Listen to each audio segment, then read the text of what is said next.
It's October 29th. Just two other little friends. As you can see, the knee surgery went pretty well yesterday. I just won't be able to play golf for a little bit. Anyway, moving back to the subject matter of today. The polling numbers are out there on these campaigns, and every day they change. And what we find for most of them is not looking good for Harris. And she's continued to stick to what I believe is a losing strategy. That strategy appears to be one of, don't vote for me, vote against Trump. Not giving anybody real reason to vote for her. In Michigan, she seemed to be relying on people like Liz Cheney, the former member of Congress from Wyoming. Cheney lost her seat by a large margin, with her siding with Democrats in their opposition to Trump. I'm not sure what the Harris campaign thinks they can gain from this type of campaigning. It is without a doubt one of the most inexplicable stretch-run decisions I've ever seen by a major party nominee. It's a sign of deep structural delusion inside the Harris campaign and their Democratic elites. In an election that looks like it might be the closest in American history, Harris cannot afford to make any more unforced errors like barnstorming with an unpopular arch-conservative. To think that some significant number of voters in Michigan would be persuaded by former Wyoming Representative Liz Cheney is fundamentally misunderstanding of the moment. For one thing, a lot of people have probably never heard of her, and those that aren't particularly enamored.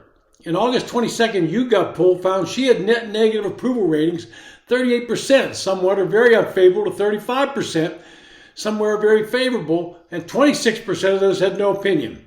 The numbers were even worse with independents on Cheney, presumably the target of this whole operation.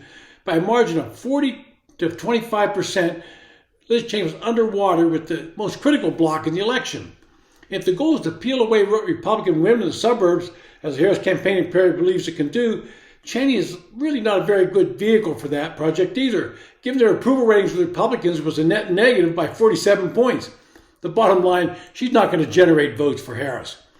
And it becomes more apparent to most observers that any real policies to the campaign are absent, and it's now fully relying on a few disgruntled former Republicans to tar and feather Trump. The bigger picture is that the Harris campaign clearly believes that its path to victory runs directly through securing a new crop of former Republican voters who can't countenance 4 more years of former President Trump. But who doesn't like the substance of Democrat policies?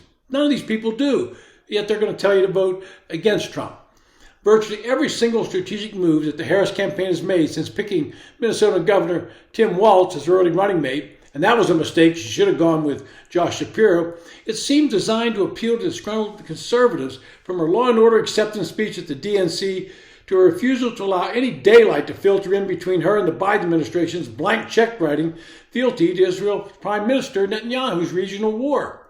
Yet in doing so, Harris has unwillingly leaned into everything that independent voters hate about D.C. politics: the inauthenticity, the refusal to answer direct questions, the casual jettisoning of past policies and stances in a mad dash to chase public opinion around, and she has no power whatsoever to shape it.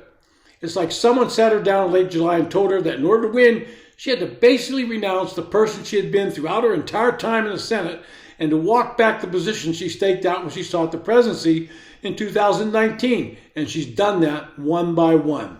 The trouble with all this is, as theory, that it's wrong. Nearly everyone who is going to ditch the Republican Party because of Trump has already done so, probably years ago. If anything, it's Republicans who have been gaining in surveys of partisan identification during the Biden administration. I feel it's pretty standard, unsurprising development, but one that should have put the kibosh on the idea that there are further gains to be had among never-Trump Republicans and independents. Harris is trotting out Liz Cheney, trying to squeeze water from a desiccated desert rock. And there's even some backlash coming from the progressive wing of the Democratic Party. I'm talking about Bernie Sanders, Elizabeth Warren, and Alexandria Ocasio-Cortez. They're upset that Harris is trying to appeal to more conservatives, something nobody really believes, and abandoning all of the principles she once stood for.